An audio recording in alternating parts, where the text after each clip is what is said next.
Vous avez envie de vous immerger dans l'univers de la série Stargate, c'est tout de suite dans Infinity. Stargate Atlantis, c'est la qualité science-fiction et le succès public réunis. J'adore Stargate Atlantis. Infinity va s'engouffrer dans les trous de verre pour vous offrir un voyage inédit aux confins de l'univers. Posez-moi toutes ces questions si compliquées. Rencontrez l'équipage de l'Atlantis. Je vais y penser, d'accord. En gros, on me paye pour avoir 8 ans. Assistez à 2 combats sans pitié pour la suprématie intergalactique. Ça suffit, arrêtez! Qu'est-ce qui fait l'élégance de Stargate? C'est de trouver la touche qui fera vraiment science-fiction. Il n'y a aucune règle dans l'espace. Admirez les talentueux créateurs des monstres de la série, Avec tous ces cadavres, ça fait tout de suite une belle pagaille. ainsi que les experts responsables de ce chaos généré par ordinateur. Nous allons dévoiler des secrets, En fait, c'est un genre d'hommage à un chanteur du groupe Kiss. explorer les plateaux C'est sûrement l'un des plus beaux plateaux de télévision. et recueillir les questions des fans. On n'a pas écrit les questions, elles sont toutes vraies. Maintenant, en route pour la galaxie de Pégase. Infinity vous offre un accès exclusif à Stargate Atlantis. Regardez Stargate dans Infinity. Salut à tous.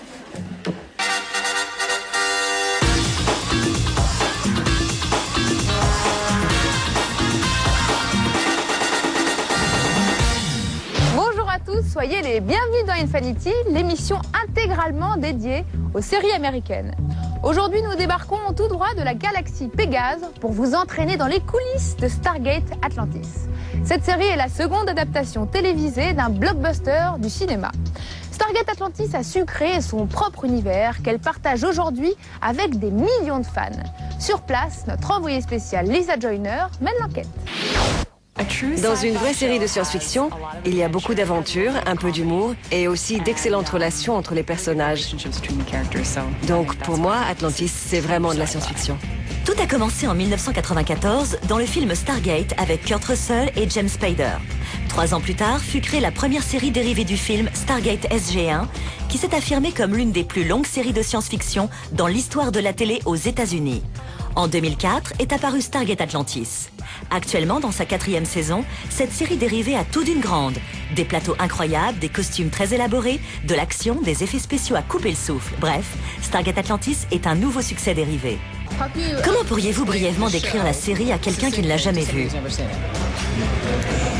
Je ne peux pas et je ne le ferai pas. D'accord. Je vous raconterai l'origine du nouveau début. Je lui dirai d'acheter les DVD des saisons 1, 2 et 3 et après on pourra parler. Voilà ce que je ferai. C'est ce que vous diriez? C'est l'histoire d'un groupe de scientifiques et d'enseignants, tous des philanthropes intrépides, qui arrivent dans une nouvelle galaxie et commencent à explorer le monde d'Atlantis. En général, chaque épisode nous expose à un grand péril, une nouvelle maladie par exemple. C'est vrai. Ou une bataille, ou quelque chose comme ça. On ne s'ennuie jamais. James Bam Bam Bamford, le directeur des cascades, m'a montré certains angles d'attaque utilisés pour les combats les plus impressionnants de la série. On fait des choses très différentes. Plein de petits tourbillons comme ça. Pour moi, tout doit avoir un sens. Bien sûr, Par exemple, on fait ce mouvement de blocage par le bas, comme ça. c'est très impressionnant. On fait aussi ça qui commence à 1, de ce côté de la tête, par exemple. 2, plus bas. Puis 3, juste sous l'épaule. 3, 4 sur le côté. 4, 5, c'est tout droit. 5. Et 5. Et ce mouvement-là, je l'ai appris quand j'étais pom-pom girl. Ça marche? C'est un de vos coups? Eh bien, figurez-vous que... Regardez ça. Bravo! Dans un instant, vous verrez les hommes à l'œuvre, puisque nous leverons le rideau sur le combat très attendu qui va opposer les 2 plus célèbres guerriers de Stargate, Ronan Dex et Teal'c. Mais d'abord, voici une introduction à l'univers de Stargate Atlantis et tout ce que vous devez savoir. À quoi sert une porte des étoiles? Oh, c'est pas vrai. Vous êtes une de ces fans, c'est ça? Non. Enfin, si. Posez-moi toutes ces questions si compliquées. Elle peut vous transporter n'importe où dans l'univers. Enfin, à condition de savoir s'en servir. Bien. Où se trouve Atlantis? Sous la mer, dans la galaxie de Pégase. En fait, Atlantis n'est pas seulement une ville. En réalité, c'est aussi un vaisseau spatial qui se déplace donc. D'accord. C'est-à-dire qu'il vole. Nous, on est dans une cité volante. C'est une expérience tout à fait incroyable. Quelle est la mission de l'équipage du Stargate Atlantis? Explorer. Principalement, c'est ça. Nous faisons des explorations. Mais Atlantis, c'est aussi la porte par laquelle on peut pénétrer dans notre galaxie et sur la Terre. Ce qui revient à dire que nous sommes la dernière défense contre toute espèce d'extraterrestre qui voudrait envahir la Terre. Faire des vols de reconnaissance, tuer les méchants et séduire les femelles. Je n'ai pas vu ça. Séduire les filles, les femelles, quoi. Qui sont les anciens? Des parents plus ou moins éloignés, et ils ne veulent pas partir. Ils sont venus passer une semaine, mais ils ne veulent pas partir. Qui sont les anciens? C'est eux qui ont construit Atlantis. Je ne suis pas tout à fait sûre en fait. On les voit rarement. Ils sont incroyablement intelligents, ils ont des pouvoirs surprenants que seuls ont certains d'entre nous. Ils sont un peu comme des cerveaux sans corps, puisqu'ils peuvent prendre n'importe quelle forme. D'une certaine manière, je dirais qu'ils sont les personnages les plus cools qu'on puisse trouver dans l'univers. Qui sont les Wraiths? Les Wraiths sont nos ennemis. Ils sont très dangereux, très sournois, intelligents. Cela dit, parfois, on a besoin d'eux pour combattre d'autres espèces ennemies dans l'espace.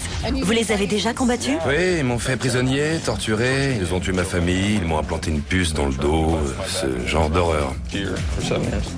Il ressemble à Marilyn Manson. Il paraît. Marilyn Manson est plutôt sympa, je crois. En fait, si vous m'entendez, on a besoin de vous dans la série. L'univers Stargate regorge de personnages géniaux, qu'ils soient humains ou extraterrestres. Je vous propose de rencontrer tout de suite les terriens qui les incarnent. Lisa Joyner, notre envoyée spéciale, est en coulisses. Elle nous dit tout. L'Atlantis compte quelques nouveaux membres d'équipage cette année, mais les fans de Stargate connaissent déjà l'un d'entre eux. Amanda Tapping, qui joue le rôle de Samantha Carter, est un transfert de la première série Stargate SG1. Quel effet ça fait de penser qu'on a quitté la scène puis finalement d'y revenir? Je me sens comme le Kelsey Grammer de la science-fiction. Ils ne vont pas se débarrasser de moi comme ça. Et c'est tant mieux. J'ai l'embarras du choix. Mais mon personnage est très différent cette fois. Comme si je jouais une nouvelle Samantha. C'est ce qu'on dit en effet, mais en quoi est-elle différente? Eh bien, c'est la première fois qu'elle commande un vaisseau. Avec elle, les règles sur Atlantis sont beaucoup moins strictes. Ça suffit, arrêtez! Je suis en fait ici comme caution scientifique et militaire, puisque mon personnage est les deux à la fois. Les scénaristes ont donc pensé que c'était un bon mélange pour cette expédition. Et ça marche très bien. En ce qui me concerne, quand les producteurs m'ont demandé si je voulais participer à Atlantis, j'ai répondu « Attendez, laissez-moi y réfléchir. Un nouveau rôle dans une série à succès avec les gens que j'aime? Voyons. Je vais y penser. » D'accord. Amanda a l'avantage d'être déjà connue des fans avant même de rejoindre l'équipage d'Atlantis. Mais pour Jules Tate, qui incarne le médecin-chef Jennifer Keller, c'est une première collaboration. Tout se passe très bien, tout le monde sait ce qu'il a à faire et tout le monde est vraiment gentil. N'étiez-vous pas un peu intimidée? Un petit peu. On a toujours l'impression d'être la petite nouvelle, mais tout le monde s'est montré vraiment gentil avec moi. Mais elle nous a menti, en fait. Elle a dit que c'était une fan et je commence à douter de sa sincérité. Le docteur Keller était quelque peu réticent à prendre le poste de médecin-chef, n'est-ce pas? En effet. Pourquoi? Eh bien, elle pense qu'elle doit faire ses preuves. On voit qu'elle est plutôt jeune, plus jeune que les autres. Elle se trouve dans un environnement nouveau. Elle est loin de chez elle. Elle a un peu d'appréhension quant à ses propres capacités, mais je crois qu'elle ne se rend pas compte de sa valeur. Je l'aime beaucoup. Elle est un peu romantique et je crois que ça manquait à l'équipage. Bien sûr, un peu de chaleur, de sentiments. C'est ça, elle est féminine, romantique. Quelqu'un en vue? Peut-être. Peut-être. On n'en dira pas plus. Tout de suite dans Infinity, on retrouve l'une des figures emblématiques de la série, David Hewlett, l'homme qui parle plus vite que son ombre. Il se livre en exclusivité à notre envoyé spécial à Vancouver, Lisa Joyner. Vous êtes astrophysicien? En effet, astrophysicien et l'acteur de Stargate qui parle le plus vite. Vous devez donc sortir et articuler pas mal de vocabulaire Ils technique. doivent graisser mes lèvres pour me permettre de parler à la bonne vitesse. Je ne sais pas si c'est un honneur, personne ne comprend ce que je dis, parce que je parle vite. Vous avez un langage bien à vous. C'est exact. On voit d'ailleurs que les autres acteurs ont le regard complètement absent tout à coup. On sent bien quand un de mes discours s'annonce. Tout le monde se met à ouvrir des yeux comme des soucoupes. Avez-vous fait des recherches pour jouer un astrophysicien, en astronomie notamment? Énormément. Je dois dire qu'on y est un peu obligé en fin de compte. Parce que je pense qu'il est très difficile de jouer un texte de façon convaincante si on ne comprend pas un traître mot de ce qu'on dit. Certainement. En ce qui me concerne, ma méthode, c'est de passer beaucoup de temps sur Internet. Je pioche beaucoup d'infos comme ça. Sinon, j'utilise beaucoup la série de livres pour les nuls. Je vois. C'est tout moi ça. J'ai la physique pour les nuls, la physique en bande dessinée. Ce que j'adore dans cette série, c'est que l'humour a tendance à dédramatiser la science-fiction, car la science-fiction, c'est plutôt difficile. Et comment? Il faut de solides connaissances. Là, pas besoin d'être attentif. Il suffit de baisser le son quand je parle et de le remonter quand j'ai fini de déblatérer. Si David Hewlett interprète le cerveau de Stargate Atlantis, alors Jason Momoa en incarne le corps. Son personnage, Ronan Dex, ne parle peut-être pas aussi vite, mais comme nous l'a appris un autre héros de science-fiction très sexy, parfois l'action compte plus que les mots. Je dis pas grand-chose, je me contente de frapper les gens comme Chewbacca. Lui, c'est un dur, un vrai dur. Mais parfois, ça ne suffit pas d'être un dur. Dans ce cas-là, Ronan Dex a une arme rien qu'à lui. Un pistolet à énergie doté d'un sacré punch. Oh, c'est très lourd. Oui, c'est vrai, mais je l'attrape, tout simplement. Montrez-moi un des mouvements de votre personnage. Eh bien, je me tourne d'un côté, je tire dans la direction, puis je fais la même chose de l'autre côté. Voilà, ça consiste à faire tourner le pistolet comme ça, puis comme ça. Ce n'est pas rien. Facile, quoi. En tout cas, ça marche bien. Attrape. Joli lancé. Voici venu un moment privilégié que vous offre Infinity. Je veux bien sûr parler de la visite des studios de Stargate Atlantis, qui compte sans doute parmi les plus beaux décors au monde de fiction télé. Ils sont situés à Vancouver, en Colombie-Britannique, et ils n'attendent plus que le regard indiscret de notre envoyée spéciale sur place, Lisa Joyner. C'est parti. Ces décors sont incroyables. Ils sont fantastiques, c'est vrai. La première fois qu'on a mis les pieds sur ce plateau, dans ces décors, on a tout de suite compris qu'un monde avait été créé pour nous. Nous sommes ici avec James Robbins, directeur artistique sur Stargate Atlantis. Quelle est votre fonction exactement? En tant que directeur artistique, je suis responsable de ce qui touche à l'aspect visuel de la série, à différents niveaux. Ça veut dire que je crée le design des masques, des accessoires, des principaux costumes même à l'occasion. Vraiment? Ainsi que le design des décors d'Atlantis. Quel que soit ce que j'ai en tête, on doit toujours travailler dans des délais très courts, si je compare à ce qui se passe pour un long métrage par exemple. Bien sûr. Cela dit, on s'efforce d'atteindre une qualité que je qualifierais honnêtement comme l'une des meilleures dans le monde des séries actuellement. Mais l'humain a forcément ses limites, surtout quand on imagine la vie dans une autre galaxie. C'est ici qu'intervient le département des effets spéciaux. Je suis en compagnie de Mark Savella, directeur des effets spéciaux pour Stargate Atlantis. Il vous faut combien de temps pour mettre au point une scène de bataille de A à Z? Il faut compter 2 bons mois. Les auteurs nous soumettent sans cesse de nouveaux défis. Ils veulent quelque chose de grand, quelque chose de jamais vu. Chaque année, ils placent la barre un peu plus haut. Voici un exemple de tir qui se trouve dévié, parce qu'on a un puddle jumper pris dans un champ d'astéroïdes. On a choisi de commencer à travailler sur la séquence en n'utilisant que la 3D. Là, on tire sur nos drones. Il y en a un qui manque sa cible. Il frôle le puddle jumper. Mais on voulait passer du tout 3D à une scène réelle filmée. Il a donc fallu filmer Rodney McKay, alias David Hewlett, dans le puddle jumper et faire correspondre ce qu'on avait créé sur ordinateur avec les mouvements de la caméra. Je me trouve aux côtés de Joe Flanagan, qui interprète le commandant John Shepard, un type décontracté mais qui suit quand même plutôt les règles. C'est bien cela? À peu près. À peu près. C'est ce qui lui vaut pas mal d'ennuis. En gros, on me paye pour avoir 8 ans. Bon, j'essaie de faire comme si j'en avais 10. On a tous un tas d'armes variées. On rencontre plein d'extraterrestres mystérieux, des femmes très étranges. C'est vraiment très amusant. Votre personnage est un pilote expérimenté. Et vous-même? L'année dernière, j'ai embarqué à bord d'un F-16 de l'armée. Incroyable. Et c'était super. J'imagine. Bon, moi, je regardais juste le tableau de bord. Mais j'étais en situation comme un vrai pilote de chasse. Combien de G? 9,1 G en 8 secondes, je crois. J'ai vomi. C'est ce que j'allais vous demander. Désolé, mais j'ai vomi. C'est vrai? Oui, j'ai vomi, je ne sais pas combien de fois, mais c'était quand même formidable. Avant. Sauf pour le pilote. Si vous pouviez interpréter un autre personnage, qui choisiriez-vous et pourquoi? Je serais... Tella, parce qu'elle est enceinte et qu'elle vient de partir en congé pour 2 mois. Rachel Luttrell est Tela Magan, une guerrière extraterrestre et reine d'Athos. Elle possède le don de sentir la présence de ses pires ennemis, les Ways. Vous interprétez une reine, c'est comme ça que vous voyez Tela? Je crois que oui. Enfin, je ne sais pas, je n'ai jamais pensé à elle comme à une reine à proprement parler, mais assurément comme un leader. Elle est gracieuse, élégante, fière, et elle possède littéralement toutes ses qualités.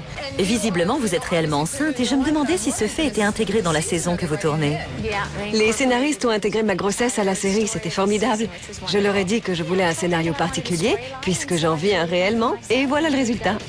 Nous avons filmé le départ de Rachel pour cette saison. Elle débutait alors son congé maternité. Et une 4e saison pour Rachel.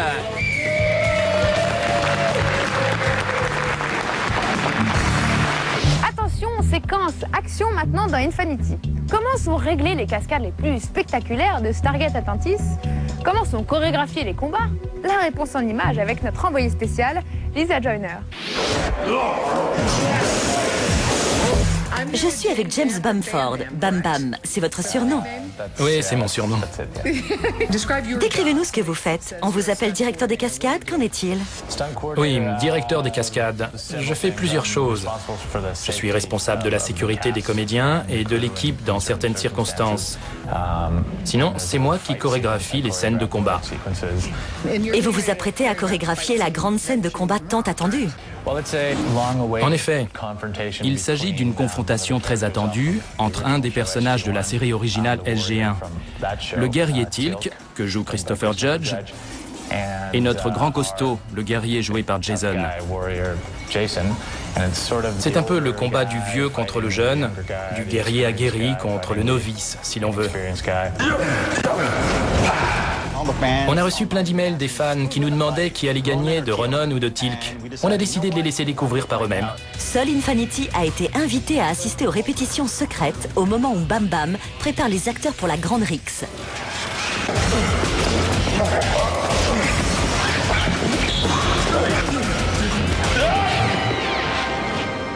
Quel pourcentage de cascades faites-vous personnellement? Je les fais toutes, à moins qu'il s'agisse d'être projeté contre un mur.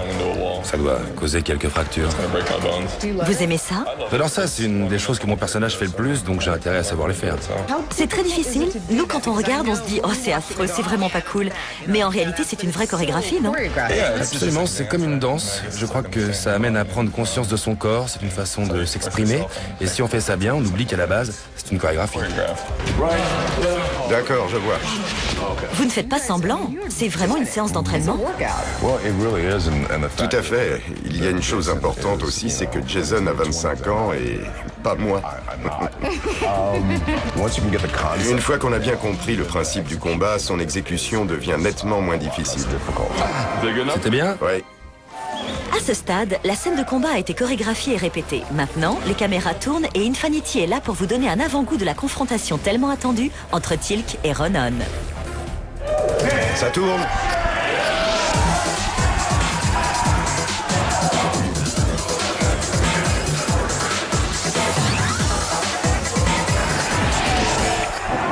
Coupé. Et voilà. Parfait. Pas d'inquiétude, nous ne dévoilerons rien. Restez fidèles à Stargate Atlantis pour découvrir l'issue de ce face-à-face intergalactique.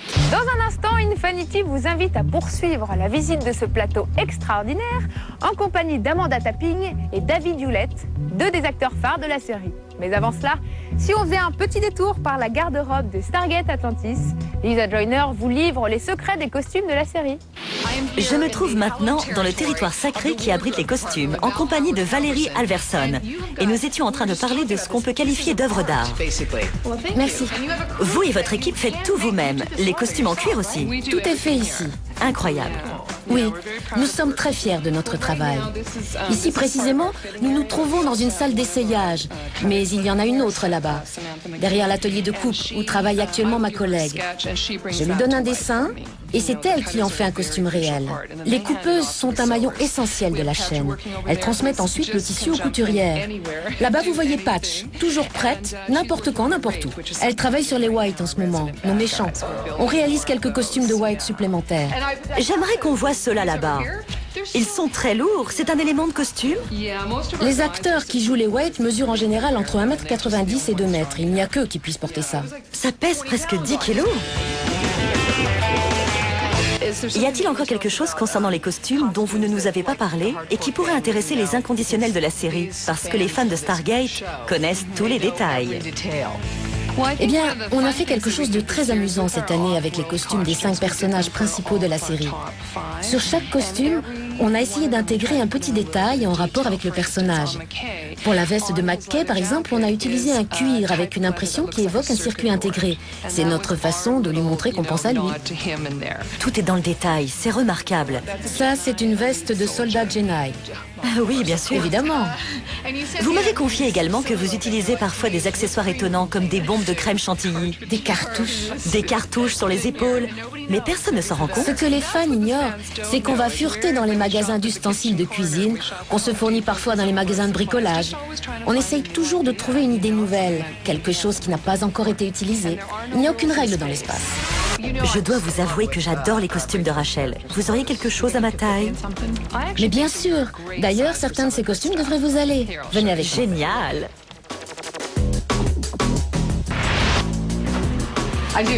Je ressens ses pouvoirs maintenant. Forcément, vous êtes la reine des Athosiens, mais vous n'êtes pas seulement majestueuse et élégante, vous pouvez aussi vous battre. Vous portez en fait une tenue sexy et pratique, c'est ce qu'on aime chez Rachel. Pratique, oui, c'est le mot. Regardez, je peux faire ça. Je peux faire tout ce que je veux. Le dos est très sexy. Ça vous va très bien. C'est très saillant. Vous le gardez sur vous alors? Oui, je le garde. Stargate Atlantis recrée un monde fantastique de A à Z, y compris ses habitants. Tout cela ne serait pas possible sans une équipe de génies créatifs. Tout de suite, Infinity vous emmène à leur rencontre dans un voyage au cœur des effets spéciaux de la série. Toutes ces créatures, ces monstres horribles, ces extraterrestres ont la même origine, l'atelier de maquillage.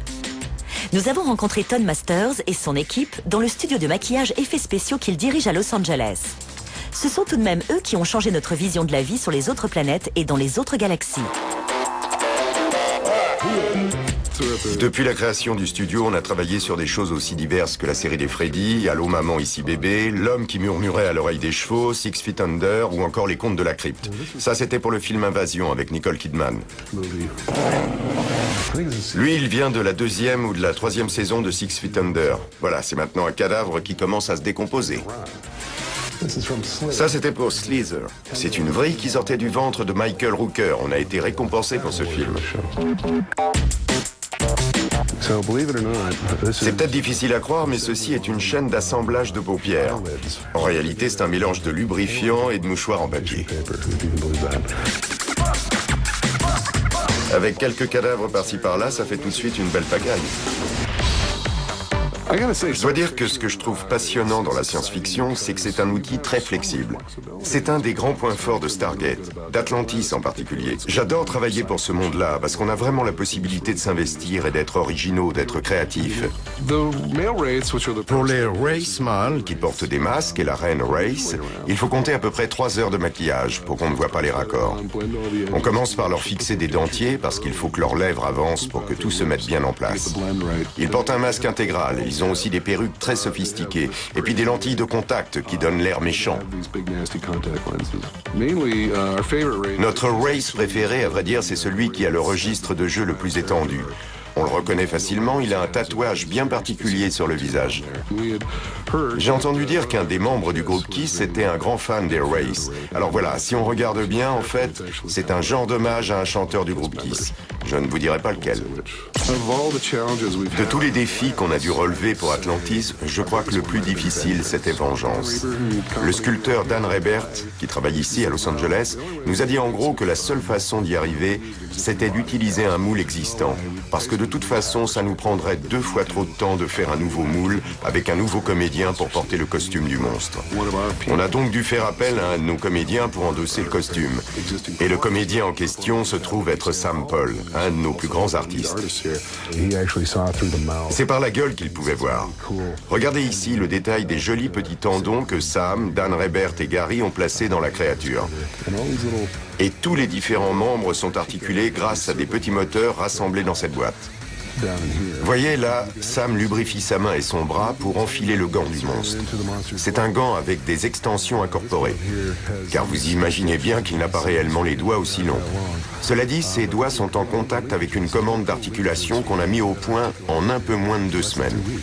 On devenait complètement fou, on travaillait quasiment 24 heures sur 24. Mais c'était génial d'avoir Sam avec nous. On pouvait l'enduire de lubrifiant presque tous les jours, c'était cool. Tous les jours, ouais. C'était la folie. Vous êtes fan de Stargate Atlantis et vous vous posez plein de questions, vous allez voir que vous n'êtes pas les seuls. Grâce à Infinity et Lisa, notre envoyée spéciale, l'équipe de la série vous répond. Scott, de San Antonio, Texas, voudrait savoir ce que ça vous fait quand vous découvrez un nouveau vaisseau spatial prêt à vous aider. Scott, je me réjouis de chaque nouveau vaisseau spatial découvert et qui va m'aider parce que je vais jouer avec. Nicole de Californie demande si vous pouviez jouer un autre personnage, changeriez-vous pour un autre ou garderiez-vous le même? Si je pouvais interpréter un autre personnage, je crois que je serais Rod, l'alter ego de Rodney, qui est en fait plus cool. Il porte une veste en cuir et en général, c'est lui qui séduit les filles. Salut Nicole. Si je devais jouer un autre personnage de la série, voyons. Pourquoi pas Ronan? Il est plutôt chouette. Bien sûr, on se ressemble beaucoup, alors finalement, ça revient peut-être au même. Je voudrais être Ronan. Ah bon? Parce qu'il est sexy. Très sexy. J'aimerais beaucoup être aussi sexy, juste pour quelques heures. Quel autre personnage seriez-vous? Joe, comme ça je gagnerais plus d'argent. Non, mais c'est un personnage super. Il n'a pas besoin d'expliquer tout le côté science-fiction comme le fait David. Il a le rôle. J'ai toujours eu envie d'être un peu méchante. Je pense que d'une certaine manière, ça pourrait être amusant d'avoir un Dr. Keller diabolique. Mais pas tout le temps, je l'aime bien comme elle est. Juste pour changer un peu, je pourrais porter un costume de méchante super sexy. Y aura-t-il de nouveaux vaisseaux qui vont apparaître dans la saison 4? Verra-t-on un X-305? Question de Matt de Cincinnati. Bonne question, Matt. Il n'y aura pas de X-305, mais vous découvrirez un nouveau croiseur Waze dans la saison 4. On n'a pas écrit ces questions, elles sont toutes vraies. Kevin de l'Oregon demande si de nouvelles découvertes viendront aider l'humanité ou éventuellement nuire à l'équipage. À vrai dire, on est toujours au bord d'une catastrophe épouvantable. Et en ce sens, la saison 4 n'est pas vraiment différente des précédentes. Je vais rester très vague, mais oui, il va se passer quelque chose qui va concerner la Terre. Ça arrivera vers la fin de la saison. Voilà, maintenant vous en savez plus sur les coulisses de Stargate Atlantis. Ne ratez pas le prochain épisode d'Infinity pour connaître tous les secrets de vos séries préférées. Bye bye.